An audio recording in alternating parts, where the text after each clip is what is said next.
Hey everybody, I'm glad you are watching this video. When we first scheduled these conversations, it was going to be through Facebook Live, but technology was not our friend, but we persevered. We moved forward anyway, and I'm hoping that you get something out of what we're going to talk about. I have three great guests coming up today, very casual conversations. All three of these guests have gone down different paths in their sales career. They are at different places. They'll share advice, or their struggles, or their successes, unique to them. And then at the end of the video, I have a bonus I want to talk to you about for about 3 or 4 minutes. So stay tuned to the end. But right now, I thought before I brought my first guest on, and I want to make sure I get all this right. Where are my notes? Oh, here they are. Tammy Phillips. She is the CEO and Executive Director of the Outdoor Advertising Association of Tennessee. I have Rebecca Cruz-Stiles. I'll introduce her when it's her turn. And then I have Rich Mazingo. He'll be on with us as well. But I thought I would start off. 7 things that I think if you're a new rep, these are critical. If you can get used to doing these 7 things. These aren't all the things that make you successful. These are just 7 things that I think you should really focus on. And if you've been in sales 10, 15, 20 years, and you find yourself going through those slumps, which we all do, or burnout, going back to the basics can help. The very first one, because I'm going to try to keep this as concise as possible, but I also want to make sure we spend a little time on them. The very first one is tracking. Now, I've done other videos about this, and I want to walk you through this, see if it makes sense to you. We track our calories, right? If I want to get in better shape, we track what we eat. We track our money. But very rarely do we take the time to track our habits and track our time. And habits are just as important in your career as they are in your personal life. And so if you've got holes in your boat when it comes to money, you try to find out where you're leaking the money. If you've got holes in your diet or in your exercise, if you're not getting your goals, you try to find out, where am I missing the boat on that? We don't do that with our time a lot of times. We get just busy and we just assume that's the way everybody is. I'm just doing the best I can.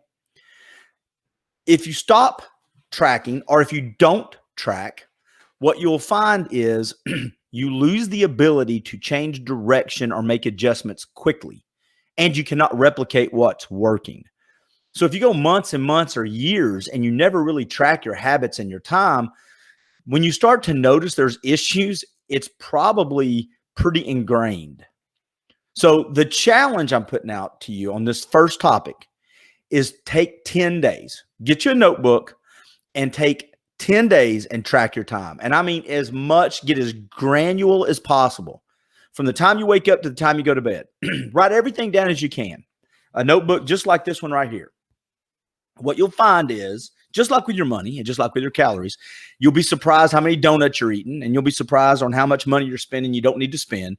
You'll be surprised at where your time's going. And I'll give you a little bit of an example. I did this for realtors, and I only used a Monday through Friday. And I understand when you're in the real estate industry, weekends are just as busy, if not busier, than other days during the week. But just use this as an example. You kind of take this idea, put it into place, or put this model into place in your world, and see what I'm talking about.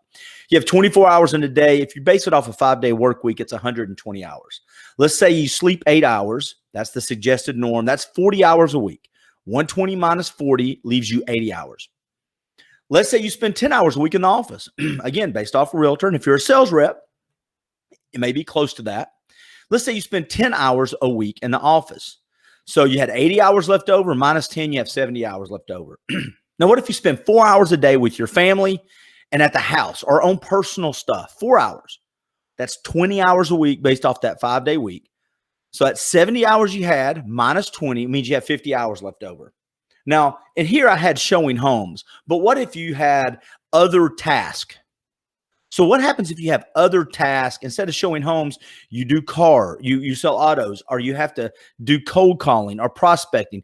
25 hours a week, you would still have left over to do your work stuff. Now, I've personally found that when I do this, if I find that in my work life, this doesn't take into consideration other things, but this by itself says I have 25 hours left over in a week, right? If I've got 50 hours left over after I've done my personal stuff at home, or after I've done anything with my personal life, going to the gym or whatever. If you spend that much time at the gym, you probably should be in pretty good shape. But after this formula, I still have left over 25 hours. What we'll find is that we spend a lot of it doing things that are busy but not productive. Sometimes it's not even busy. It's just filler. It's just scrolling on social media or binge watching something, which is healthy sometimes. You need a break. But when we say we're too busy, I think it comes a lot of times because we do not track our time. So I challenge you to understand a 5-day work week, 120 hours, start tracking it, and you'll be amazed where your time's going. Number 2, this is for sales reps, and I'm just telling you right now, there's science behind it. Google it and message me if you want some articles on this. I'll be happy to send them to you. Smile. Just smile. Smile when you're on the phone, especially it comes through. I'll give you a great example. When I was in the radio business, when I first got into the radio business, one of the people in production said, "Can you cut a couple of commercials for me? We need a voice." I was in sales, but I said, "Sure." So I go downstairs. I read to it 2 or 3 times, and they said, "Hey, do me a favor. I'm not going to record it. I just want you to read it one more time. If you don't mind, I need to hear it." And he gave me some excuse on why I needed to read it. I'm like, "Yeah, no problem." I read it. I relaxed. He said, "You realize you smiled more when you read that one?" I mean, yeah, I get it. I understand that. He let me hear them all back, and I like this particular one. I picked it out. He goes, "That's the one that you said that you didn't think I was recording, but you smiled on." And he said that to me. He goes, "One of the first things that we learn when we're recording commercials is to smile, because believe it or not, people can hear the difference in your voice. They may not know, oh, they're smiling. It just comes across different. It affects your tone. It releases chemicals in your brain. If you're on the phone and you're prospecting or you have a hard conversation, smile. It will change how you interact with people, especially on the phone when you may feel a little uncomfortable. Number 3, use silence. Get very comfortable being uncomfortable. Remember, and there's a couple of different ways to use silence. If you ask a question, be patient, especially if you've asked for the business, be patient. There's a lot of internal bartering that's going on with clients. When you say, "Hey, are you ready? Can we move forward?" When you've actually asked them to do business, those moments of silence is where the sales process is really critical. That's where it's the fulcrum. That's where all of it's getting ready to tip over. Whatever they're about to say is going to give you information that you need either to answer to overcome an objection, to affirm something positive. They're going to tell you something that is useful. If you interrupt, if you short circuit that process, it slows it all down, and you become your own worst enemy. Just understand, when you use silence, you're being a professional. You're giving them time to sort out the question you just asked, especially when it comes to, are you ready to do business? And if I've asked a question and then I'm not going to give you time to answer it, then there's a problem there. All right. Number 4, block timing. I say this all the time. Stress comes from the things that we avoid. So if you look at your life and not all the time, right? Not all the time. Sometimes the world just imposes stress on you because that's the way the world works. But a lot of times, when I feel very stressed, I realize I'm avoiding things that I know I need to do that are critical. I just don't like doing them. And so I avoid them, and it builds up. It's like the tsunami of stress because I know eventually I'm going to have to do these things. So when you do block timing, schedule the things you don't like. And if you have to have several block times throughout the week for different things, that's fine too. But schedule your time. And then have a plan for that time.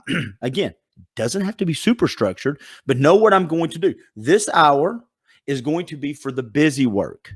This is the stuff that I know I have to do. It's certain things that have got to get done this week, but it's going to build up if I don't get them done. I've got to send out invoices. I've got to do these things. They're critical. I don't like doing them, but I'm going to do them. I got to do them. It's this hour. Get it over with. Then there's things you need to do that are critical to next month's sales or 6 months down the road. It's the prospecting. It's the nurturing the leads. It's the following up with happy clients or with sad clients, right? There's those things. It's tracking your numbers. Do you know your numbers? Do you have, there's some key performance indicators, but do you have certain numbers that you look at, your 2 or 3 numbers that you know, if this is a certain metric, or if this is meeting a certain standard and this one's a certain point and this is a certain way, If those three numbers are where I need them to be, then I know everything underneath them is healthy. Am I tracking my numbers? Am I tracking my business? So block time your week and then prioritize inside those blocks what you know you need to do. Now, I'll say this before we move on to the next one. If you get super busy, then block timing is good. But if you get so busy that you find block timing is starting to get pushed and moved, and now my world, because of fires pop up, what I would suggest to you is use it as a bank account. And I might talk a little bit about this later, but put in, I've got to have these 4 block times every week. Put the tick marks up and then mark them off as you do it. And that way, and put them on your calendar. You can still be loosely flexible, but you relieve yourself of, I've let myself down again. Nope. Monday night to Monday morning to Friday afternoon, I promise to get these 4 hours in, get them done, right? Number 5, the value of no. The value of a no. So I'm going to post a video link in the comments here, and it goes to a YouTube video I did of working of backwards figuring out your numbers, of reverse engineering your numbers. Let me get my words right. It's great when you're doing these videos and the words just leave your mind. Reverse engineer your numbers, because inside that video that walks you through it, you will actually be able to determine what a rejection is worth. So when someone says no to you, instead of I did not make the sale based off this formula you can look at, you will be able to go, I just made $100, or I just made $50, or I made $1,000, depending on, the price point of your product and all that, and your commission rate. But you should know that. And I'll tell you what it does. It's a switch in your mindset. It will help prevent burnout, but there's also something that keeps, you don't take it personal when you realize, well, in order to get what based off my numbers, in order to make what I make, I got to have 15 no's this month. So I'm glad I got one. Okay, cool. Let's keep going. I got 14 in a row. I'm due a couple yeses. Great. You'll just see a different in your mindset. It'll switch. Number 6, learn as a sales rep the value of emotions and stories. I tell people all the time, collect stories. What do I mean? Because as you start growing your sales career, you're going to have people give you different objections. They're going to tell you why they can't do business with you. And not all of them are excuses. Some of them are real things, real stories or real reasons. But if you have these stories in your mind, this bag of stories that can relate to other people, then instead of trying to convince you with numbers, which you should know, instead of trying to convince you with my presentation, which you should have down, I can start using these stories that you can relate to, that will ease your mind. And then I can point to, you know what, I understand completely what you're saying, Mr. Jones. When I worked with Tammy over at ABC Widget Company, she had the exact same, the hesitancy on that. And let me tell you how I fixed it for Tammy and why it worked out well. This was what they said, and this is what I did. So I'm actually putting in the numbers, I'm putting in things in that story, but I'm also letting him relate or her relate to the story, because people love stories and people are emotional creatures. Why do you think they want you to test drive the car? Why do they want you to walk through the house? Right? Because they want you to smell the car. They want you to be seen in the car. They want you to put your furniture in the house mentally. I did a seminar, and I've done this video before, but I did a seminar with CPAs, and I had 50 CPAs in the room. And I said, who in here, I was talking about this topic, emotions and stories, and how we all make decisions based off feelings. And you could tell there was some pushback. I said, who in here loves numbers? Almost every one of them put their hands up. And I thought that's odd that you use the word like love with numbers, because even statistics, even winning in negotiations, even return on investments, those conversations to some people stimulates a feeling. It makes them feel like they're in control. It makes them feel like they're not getting taken advantage of. I'm winning something. I know my stuff. I have whatever. Insert the feeling here. It's a feeling. And you can try to deny it, but I will keep asking the question eventually if you push back on this, and you can go, that's not true. I'm trying to save money. I get it. Why are you trying to save money? Because I want to do this and this. Well, why are you trying? Eventually, I get back to whatever we're engaging in is a feeling. It's a feeling of comfort. We're solving a problem, which makes us feel good and secure, or we're making us happy. Those things happen. And as a sales rep, as soon as you understand that you have a story, you're on your own, by the way, you have your own story. You ought to learn that story to tell people why you got into the business, why you love your business, what you do for other people. Know your story. You start collecting stories. Then all of a sudden, can take my knowledge and I can weave it into these stories, into this tapestry of conversation with you. And I can answer your questions and I can answer your fears, but I'm not going to just badger you with statistics and facts. You should know the statistics and facts. Why? Because there's people out there that when you talk that way with them and you know your stuff, makes them what? Feel secure that you know what you're doing. It makes them feel a certain way. All right. Number 7, phone. How we handle the phone is important. And just another minute or two, and I'm going to bring up my first guest, Tammy Phillips. But energy, and this is a big one. When you answer the phone or you're on the phone, have some energy. I'm not talking fake cheerleading energy. I mean energy. Just be happy that you're healthy enough and you're in a position to give yourself a raise in that moment, and that somebody is either answering the phone and giving you some time, or they're calling you back, or they're at least engaging with you. Be grateful. There's a lot of people that don't get that. So have some energy. Be comfortable in saying, I don't know. This is a great one. Somehow we as sales reps feel like we have to have every answer. Should I know my basics? Absolutely. Should I know my industry better than the person that's calling me? Probably. But I also should be secure enough to go, you know what, Clint, I don't know that. Here's what I'm going to do. I'm going to go find out an answer and I'm going to call you back. It builds security in their brain, or trust. Then once they realize you're okay with going, I don't know, and I'll call you back. And when you call them back and you actually do what you say you're going to do, it's a great way to build trust. And have a win in mind. So what am I wanting from this conversation? Because I always talk to people about winning something. If at first when I'm calling, it's to win an appointment, that's great. If that doesn't happen, what's my second win? Can I call you back? Okay. Well, can I call you back at this specific time? Yes. Well, can I come see you? Not today. Okay. Well, can I come see you at a different time? Yes. Is this time okay? Yes. And if you're calling to get a feedback or follow up on a sale, and it's like, Mr. Jones, I know we talked yesterday. You said to call you back today. I just need to see if we're ready to move forward, or if you had any further questions. Whatever your spiel is. Well, if they say no and you go, okay, thank you. No. Well, what's the next thing? Are the questions I can answer? That's a win. If they say, yes, I have questions. Great. Let's talk it through. No, I don't have questions. I'm just too busy to go through it with you right now. Okay, great. What's a good time to call you back? In other words, know your hierarchy of wins and make sure that you try to always end the conversation with a win, with a positive. The last thing I'll say about the phone is use voicemail timestamps. I'm a big believer on this. It doesn't work on every occasion, but especially when you're building trust with someone, and you know once you get them that you have the kind of customer service that's going to keep them coming back and get you referrals, use the voicemail. It really starts that process of trust. Mr. Jones, I'm sorry I missed you. It says Clint Powell, ABC Widget Company. It is 2:00 on a Friday. If I don't hear back from you by the end of the day, I'm going to call you Monday morning at 9 a.m. Boom. Put it on my phone, put it on my calendar. 9 a.m., 8:59, I'm calling him.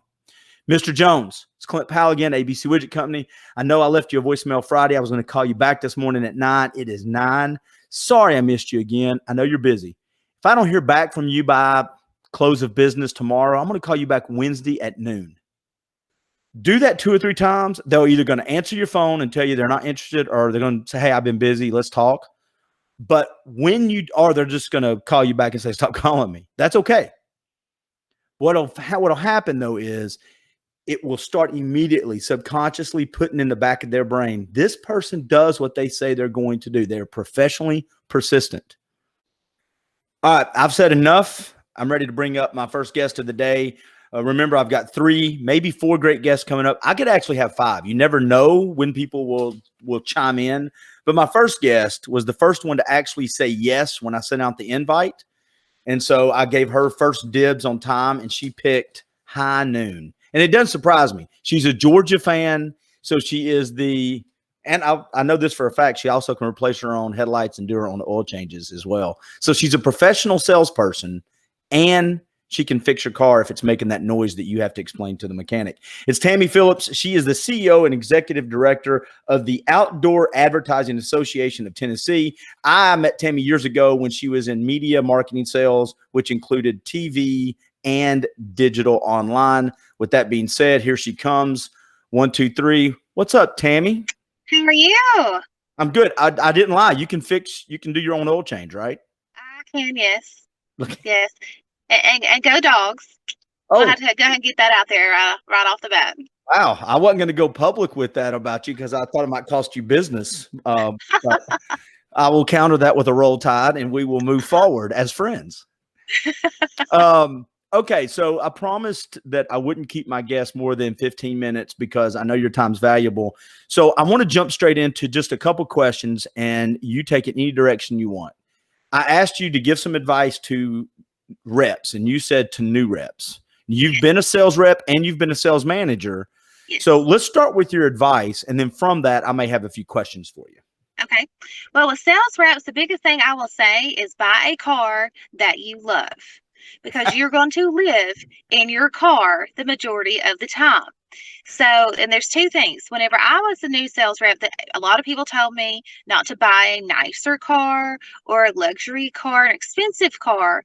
And I disagree with that. And I'm going to tell you why. Number one, it's comfortable and you practically live in it and you're going to feel better about it. And you want to be excited about your car. Second, people would be like, well, if you go into a business and you have a luxury car, nicer car, whatever, they're going to be like, oh, well, they're going to rip me off. And that's why they can afford to pay for that car. I don't believe in that. I have had people make comments about my cars in the past, and I'm a car person. We've talked about that. I'm a car person. Yeah. And my thing is, you know what? I haven't ripped anybody off. I've done so well helping people with their business. I've been able to purchase this car because the ROI of the product that I'm selling you has helped people so many different ways that I'm able to do this. Number one, buy a car you like. Don't listen to anybody about what kind of car you get because you're going to live in your car. Second, the best piece of advice anyone ever gave me as a new AE is dress older. So a lot of new sales reps will come in and they will dress cute and they'll dress trendy and they'll dress whatever. And it's cute for a picnic. It's cute for, going out with your friends. It's cute, whatever. But if you want business owners to take you seriously, especially younger people, and I found myself with one of those because I started sales when I was in my early 20s, and we're not going to say how long ago that was. Just 2 or 3 years ago. Just 2 or 3 years ago. Yes, it's been a minute. But the biggest thing I felt frustrated with is because I'm like, they don't take me seriously. They act like I'm some little kid. And, and I didn't dress horribly, but I didn't dress the way I started to dress. So I went and invested in a wardrobe. I invested in really good shoes. I invested in some quality pieces or whatever. And I found that my appearance made the difference. And, another piece of advice that people gave me is your appearance is your own logo. And how do you want your trademark to be? What do you want people to remember? What do you want the impression to be? So those are the two biggest pieces of advice that I have for new sales reps as far as like appearance, making themselves approachable and being comfortable getting started. And then the cold calling and all that, that's a whole different animal. Well, let me ask you a couple quick questions because you took this in a direction, and this is why I love these kind of conversations. You took the conversation in a completely different way than I thought you would. So when you talk about your car, I actually am helping somebody right now with these questions. It's funny because I'm helping a couple of sales reps who don't have a sales manager. And I was telling them some things they should put in their car. They're like, look, I go into the office for 2 hours, but then I'm on the road for 6 or 8 hours most days. But I've got stuff thrown all over my back seat. I've got stuff in the trunk. I've got stuff in the glove box. How did you manage basically making your car an office? Were there little things you had? A milk crate. A milk crate is the best thing because a milk crate will handle hanging file folders. So you can have like all your sales material that you need in there. You can have like all your contracts. You can have everything that you possibly need. And you can also, it's basically like a drawer. Like your desk drawer in the trunk of your car, everything stays in it. Everything doesn't move. It's perfect. Milk crate. Why do you like sales? Sales to me, I like helping people, and I like to see something that I did, or something that I took hand in, like build and flourish. And I like to come back and hear like how it's changed their business, it's impacted their life. I like to hear that, the fact that we had this conversation allowed them to like make more money or have a new revenue stream or whatever, so their child can go afford to play select soccer or whatever their whole goal was. I like feeling like I help people achieve whatever it was they're wanting to achieve. One of the things that I've said to salespeople a bunch, knowing your clients why they're in business is important. Knowing your why you're getting up every day is important. But I say this to sales reps, especially those folks who live off 100% commission. To those people who have to keep what they kill, it's the only job that you can give yourself a raise with every day of your life. And you can take it and do whatever you want to with it. So if you want to make more money, make more money. If you want to have more freedom and go spend time at the soccer field like I do, like sales was the best thing for me as a single mom, is running around with my kids. But I had to be disciplined in how I delegated my day, so that was very important to me, being able to go and do what I needed to go do, with my kids. But also I had to work twice as hard if I was going to take that couple hours off or whatever it was to make up for it. But, I don't, to me, I like having the opportunity to make more money if I want to make more money, instead of waiting on somebody, hoping somebody promotes me or hoping somebody gives me a raise. I like to be in control of my own destiny. That's why I've always stayed in sales. Well, just about 5 more minutes, and then I want to go down the road we just talked about a little bit, and that is the time management part of it. Because what sales reps don't understand, especially young ones, is they see somebody that's been in sales 5, 10 years, 15, whatever, and they see this freedom, and they see the car, and they see this life, and they think, well, I'm going to go into sales, and that's going to be what I do. And they don't understand that if you want the freedom, comes the responsibility of using your time wisely. Right. How did managing your time, and how did you avoid being busy versus productive? Was there any tricks, or does it just come naturally to you? If you say naturally, I'm going to be kicked off. Busy. I do qualified. I don't do busy. I've never been one that likes to go door to door cold calling and all that. I always was one that I felt like I always had an idea or a concept before I ever approached a business, because I feel like they're much more open at, because everybody's in there like, hey, give me an appointment. Hey, talk to me. Hey, when are you available? That doesn't go anywhere. I mean, and you don't stand out from anybody else. I like to go in there and be like, hey, so I've got this great idea. Want to share it with you. Here's what it's about. You kind of just throw out a teaser to get people's attention a little bit more than just, hey, when are you available? Can I have an appointment? I found that worked a lot better. I learned in sales, you work smarter, not harder. I was never, and I'm probably they're probably gonna be like sales managers all over the place wanting to scream and yell at me. I don't do sales as a numbers game. I don't believe I got to have 1,000 phone calls to get 100 appointments, to get 20 no's, to get 3 yeses. I never work that way. I will never work that way. And a lot of people work well that way. I'm not that person.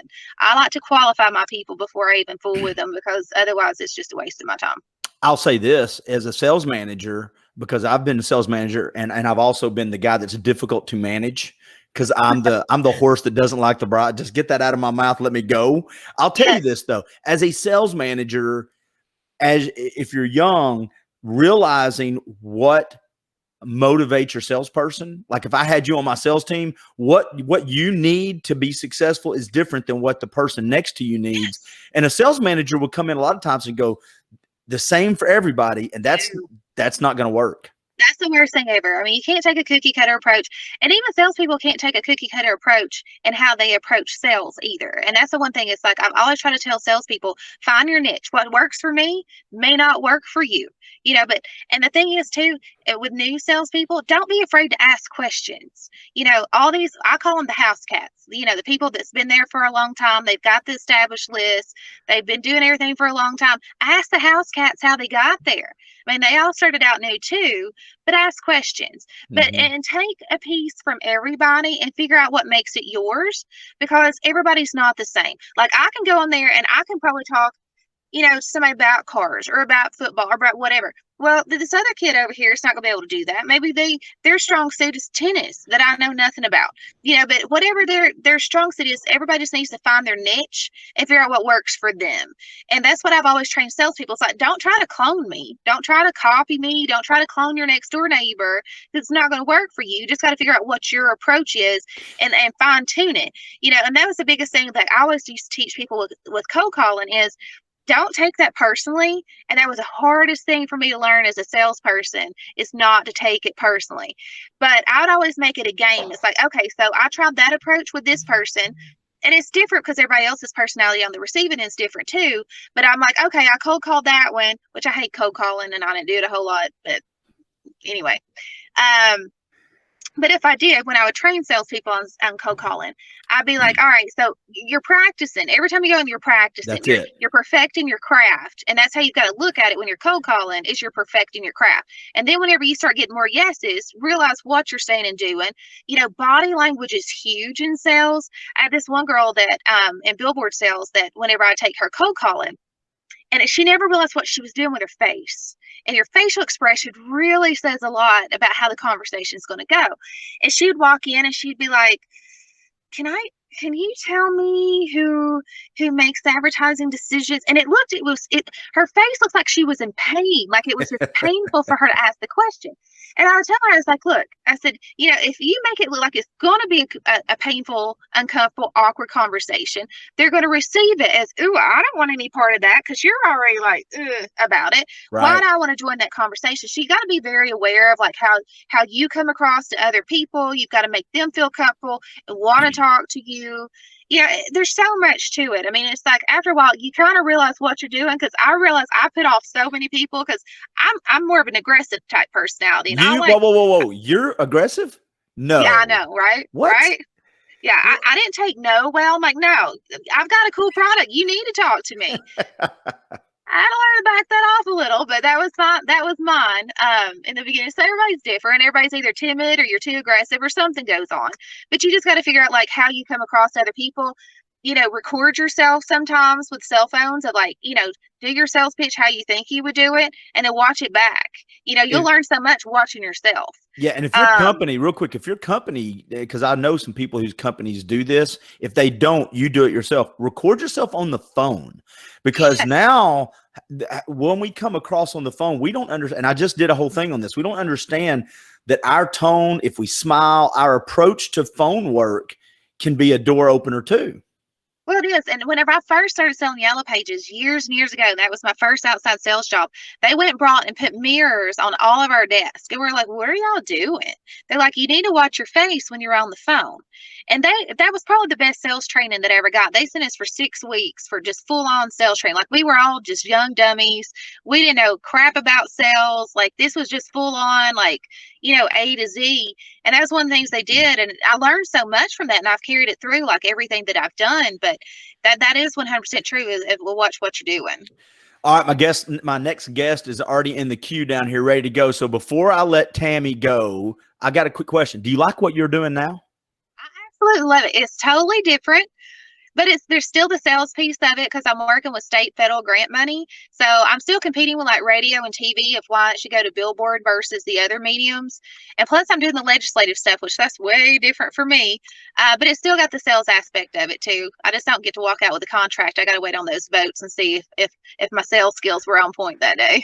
Well, I'm glad that you're doing good. And I thank you very much, because I know you're busy. You've pulled over to the side of the road and to join us. So I'm going to let you go, but maybe we can do a longer talk about sales and sales management in the next 3 or 4 weeks if you've got some time.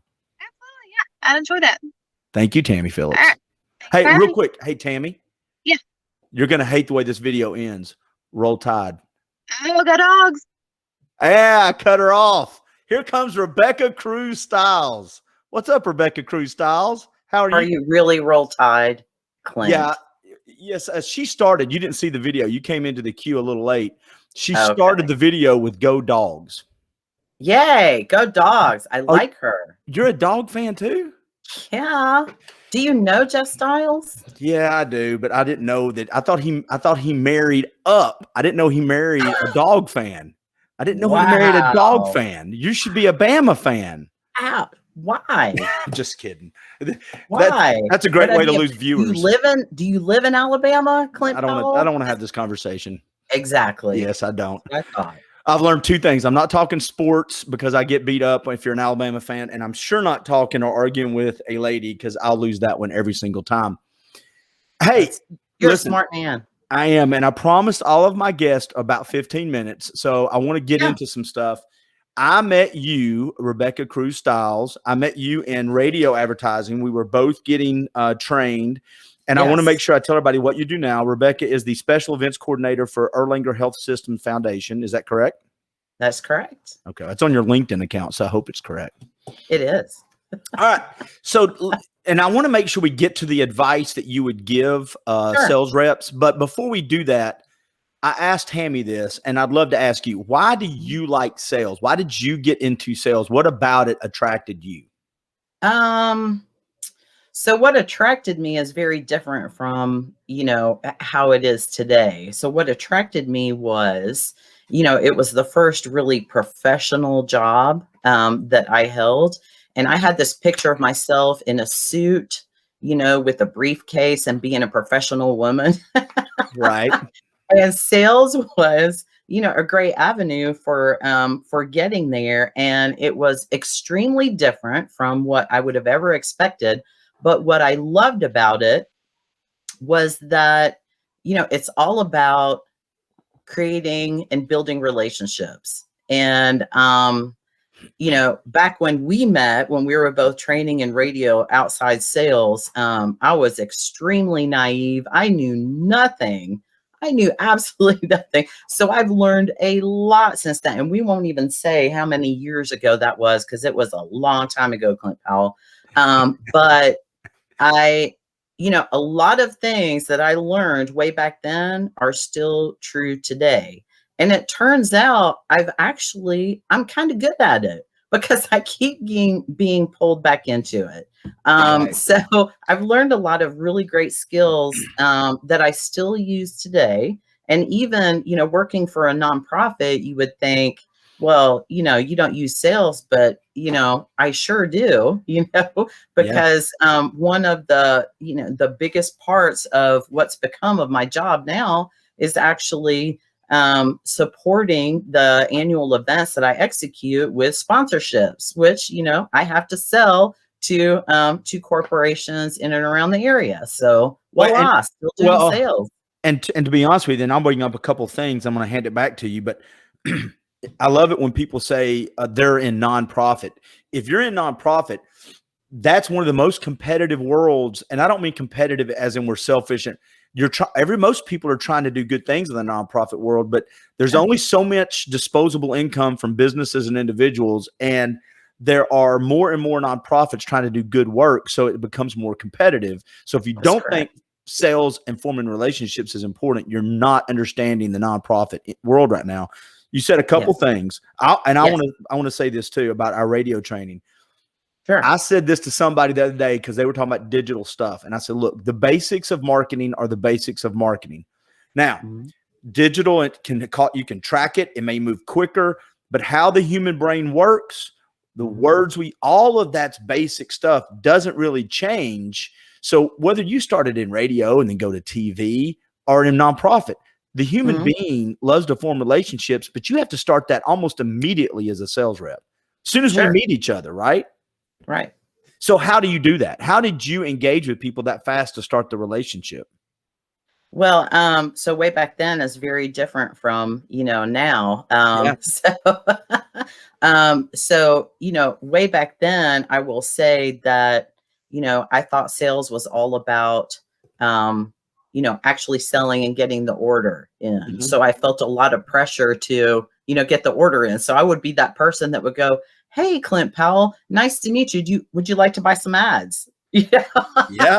I was that naive. You remember? I did the same thing though. Yeah. Yeah. Cause you felt so much pressure. And then I learned along the way that, it was about building the relationship first and actually going through the process, the steps of finding out what your potential client even needs so you can offer a solution.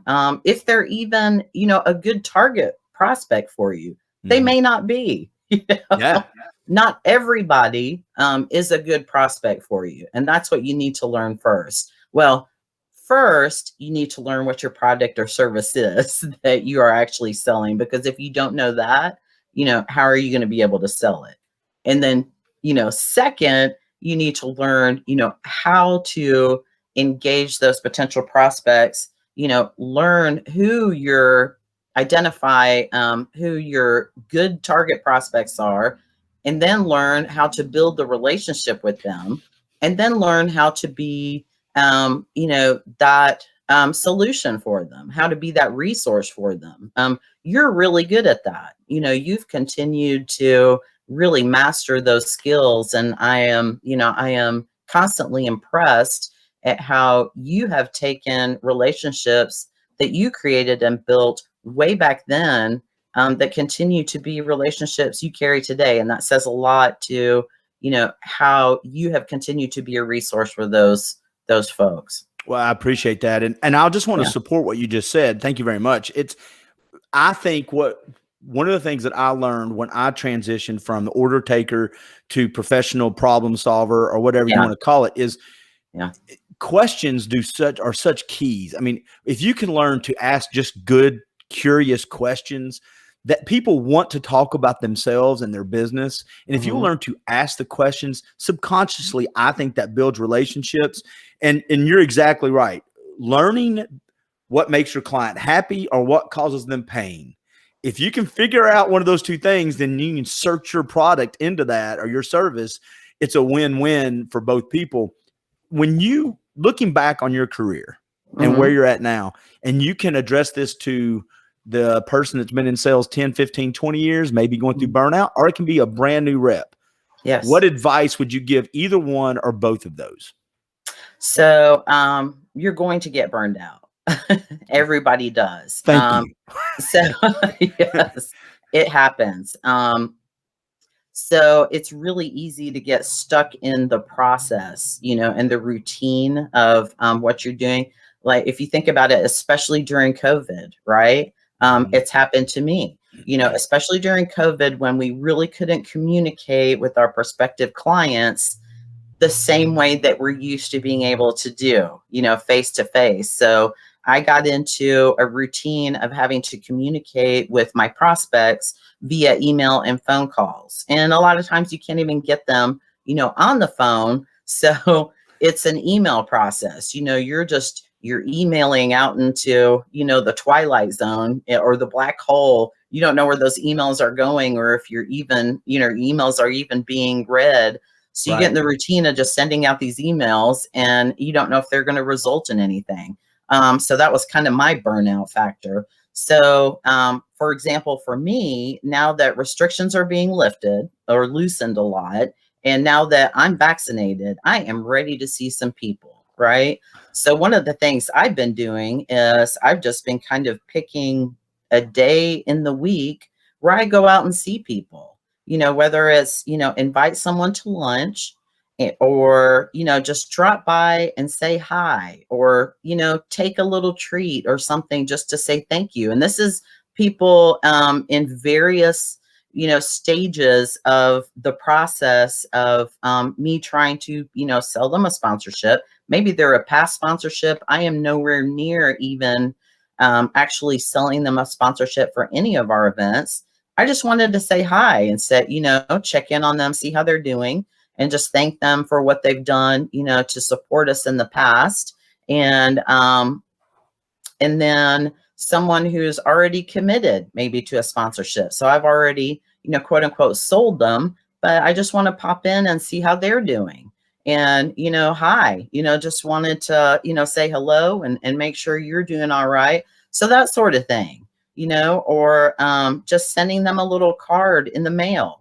Handwritten cards are just so precious these days. It's almost become a thing of the past. But I don't know about you, but when somebody sends me a handwritten card and takes the time to do that, that means something. It's a Well, personal touch that not a lot of people do anymore, and that's, it's special. Yeah, I said that to somebody the other day. They said, how do what's the way to stand out? And I said, I hate to say this, what's old is new again. If Yes. you'll actually take 5 minutes and just send something that's handwritten, and I hate to say this, phone calls now or in person like you're doing are almost old school now too. And I'll say Right. this, as we come out of the COVID lockdown and hopefully things loosen up wherever you're watching or listening to this at, Mhm. God made warm weather for a reason. Go to a patio. I'm a big Yeah. believer. The things that used to be very inconvenient for us, especially as a salesperson, you were so tired of. I've got to go see Rebecca today. I got to go Yeah. see her. She's a client. Now it's like I get to go see Rebecca today. Right.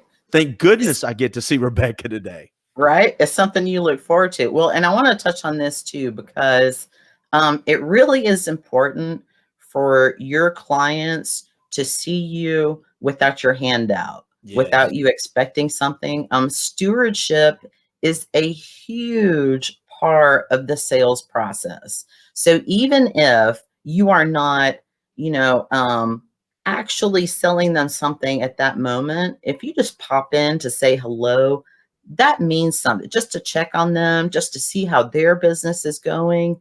That means a lot, and it's going to make you stand out.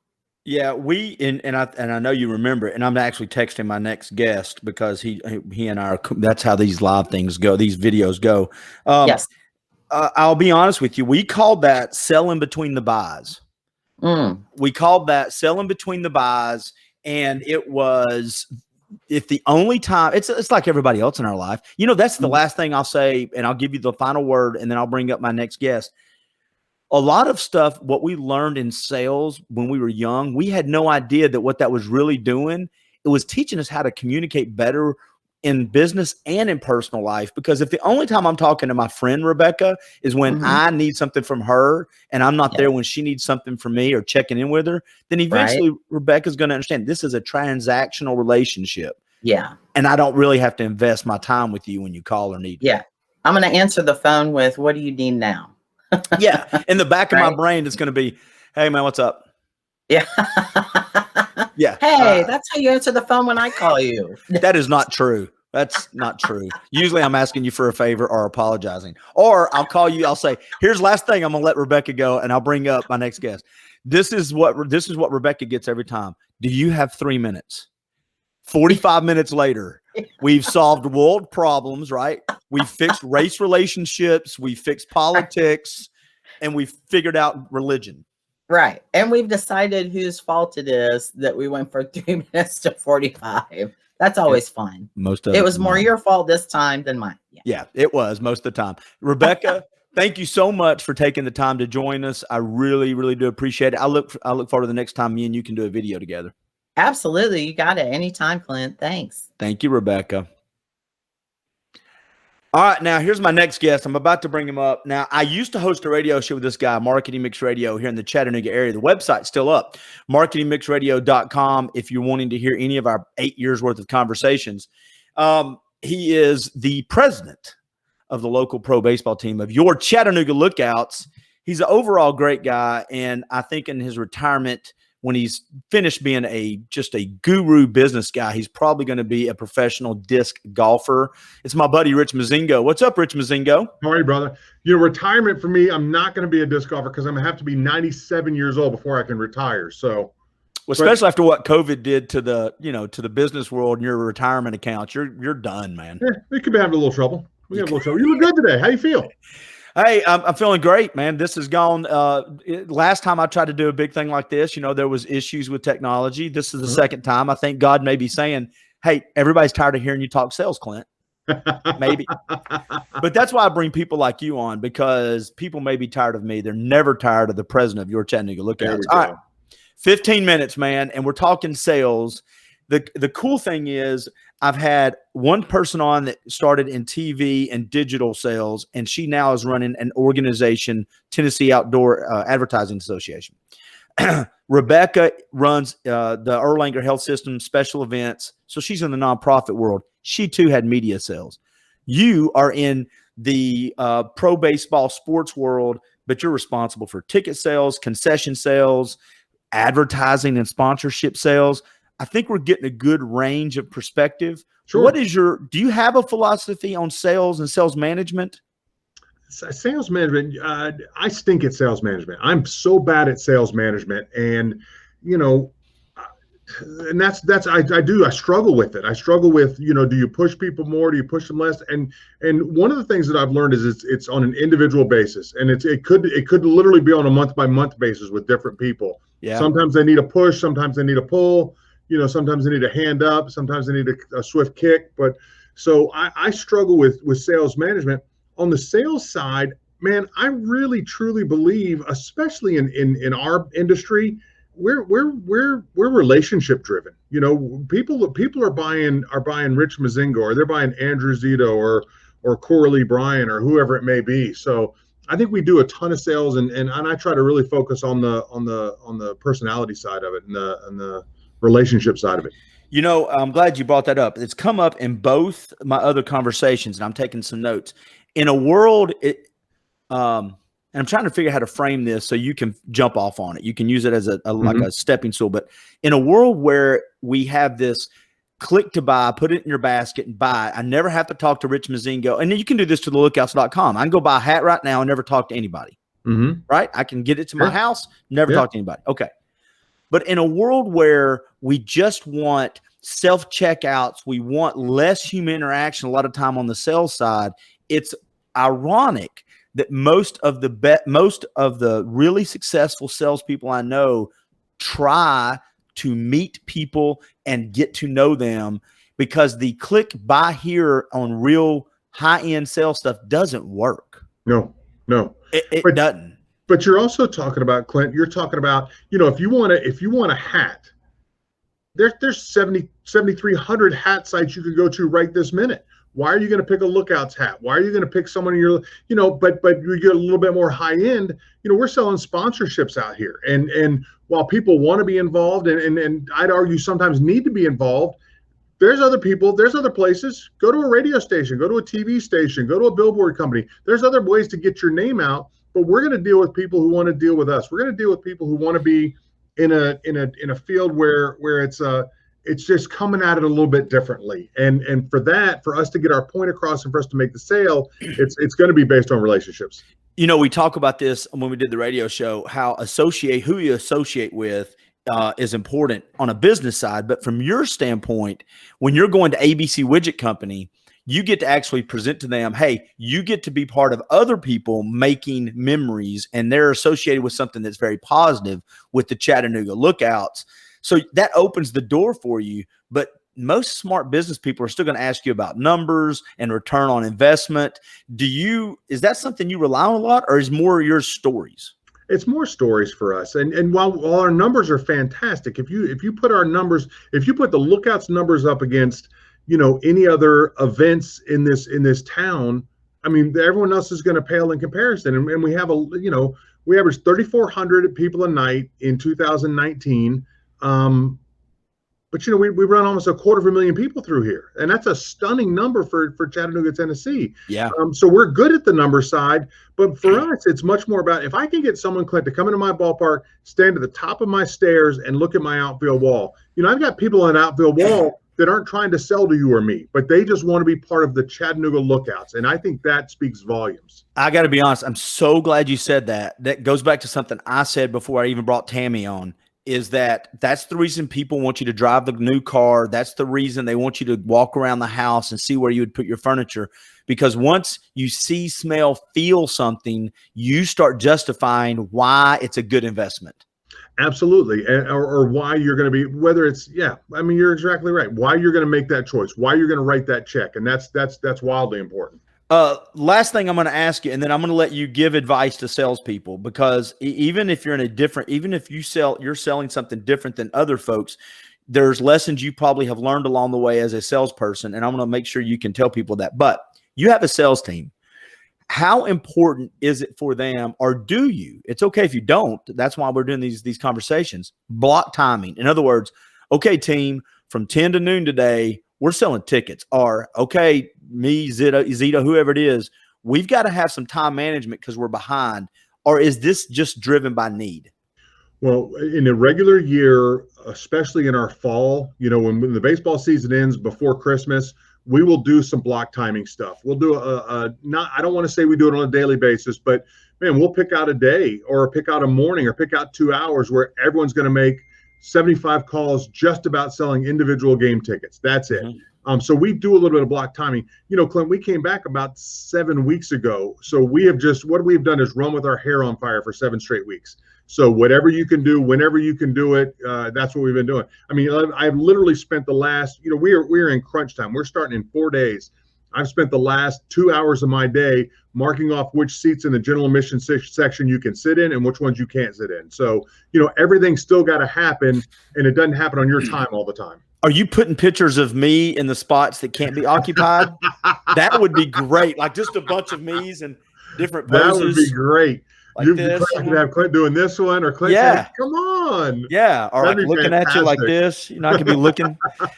Feel free to take that idea and run with it. No, that's good. All right, last question. Do you have advice for salespeople? Do you have advice?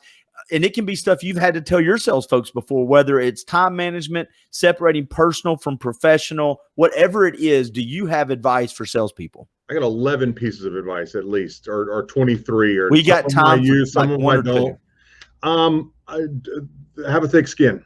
It's not personal most of the time.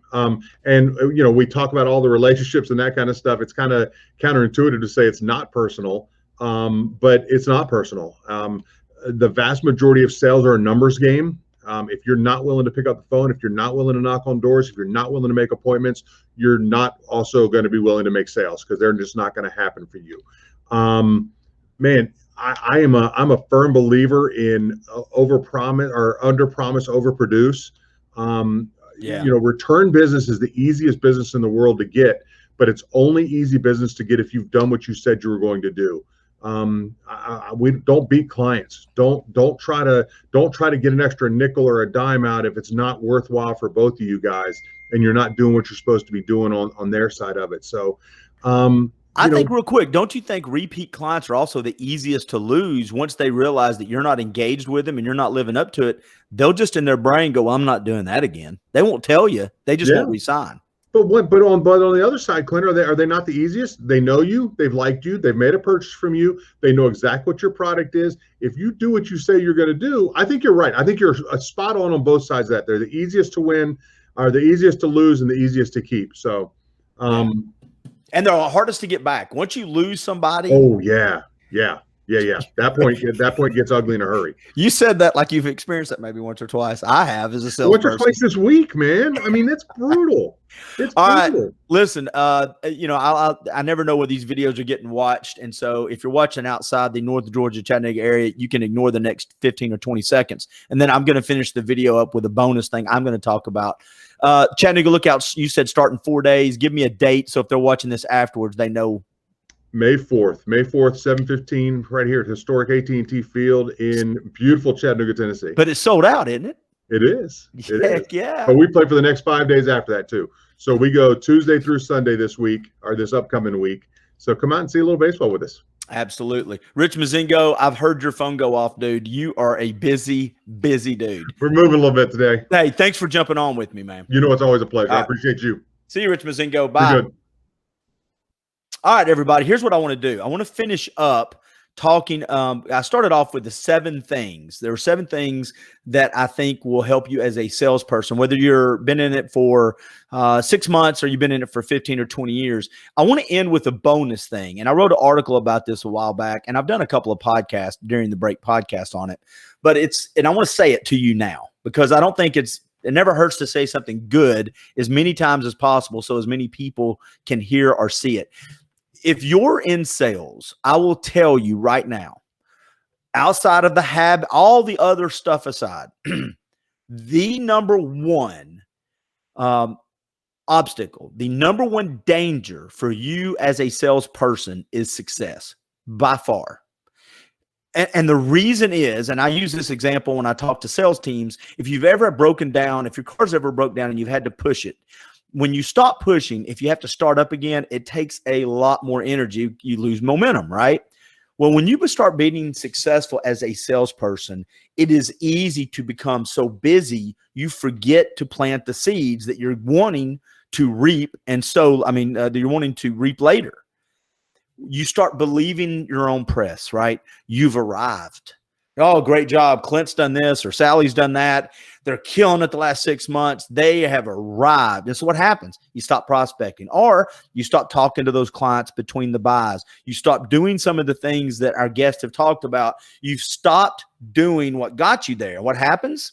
Well, the busy part of new clients kind of fades. They become current clients. Your workload diminishes. You have not maintained those healthy habits. You have not maintained even just a little bit of those things that got you there. And now you're looking up and you're like, well, I've got a desert in front of me. And now people call it the pipeline, but I've just quit nurturing relationships. They've gone away. So I've got to start all over, and it's way more difficult because now I have to start over to get my income back up to where it is while I'm dealing with all of my current clients. So I am challenging you to, as you start becoming successful, don't get the attitude I've arrived. It's okay to be happy for yourself, but continually, even if it's, I used to do 8 hours of prospecting a week and I've got to take it down to 5 or to 3. The habit of doing it, even reduced, is way better than just becoming so chaotic and so busy I stopped doing it. You stop monitoring your habits, I promise you, you will end up starving yourself later. And that comes because you stop evaluating yourself. So the other side of this, if you want to avoid the danger of success, is, and I say this again when I'm talking to salespeople, the number one person you will cancel a meeting on almost 100% of the time is you. If you look at your week in advance and you say, I've got 6 sales appointments, 3 prospecting appointments, 2 networking appointments, and I've got my busy work, and I've got to have an hour to 2 hours for me to work on my business. And if you're a commission sales rep, it is your business. You're supposed to be having a business plan even inside your company. If you're a sales rep, you should have an individual sales plan. Okay. But what happens is I get busy. One meeting gets moved, a fire pops up, and I cancel. I won't cancel on Bob. I won't cancel on Sally, and I won't cancel on my client, but I will cancel on me. 100%. I'll just stop. I'll do it tomorrow. I'll do it next week. And you look up, it's been 4 weeks. And you've not worked on your business. You've not evaluated your time. You've not done some of those habits we talked about at the beginning of this because you've been so busy, you didn't pay attention. And so my challenge to you as we end this, if you were to ask Clint, what's the number one thing I could do as a salesperson to guarantee success, would be to make appointments every week with yourself to evaluate your time, your habits, what's working on your business. Do not, when at all possible, do not cancel the meetings that you set up with yourself to work on your career path. Just don't do it. Those are, even if you have to move it. And this is the last thing I'll say, and we'll wrap this up. I started my week off when you're not busy, right? When you're starting off and you're trying to find this timeline that works for you, your weekly layout, it's kind of easier to say, okay, at 10 o'clock on Mondays and at 5 o'clock on Fridays, hypothetically. You start getting business, those fires start popping up. And if you miss your appointment, you're like, oh, I'm stressed, I'm frustrated. And it causes this angst. So what I started doing is every week, I just deposited on a little board in front of me. I owe myself 2 tick marks. I'm a big tick mark guy, whether it's sales calls or closes or whatever. I owed myself 2 hours this week on my business. And it didn't bother me if it was from 12:01 on a Sunday night to 11:59 the next Saturday. My bank, my time bank, I owed myself those 2 hours. So I relieved my stress a little bit from saying I'd missed my appointment to thinking to myself, I'm going to do it as soon as I have the time. When I have an hour, I'm going to put it on the calendar.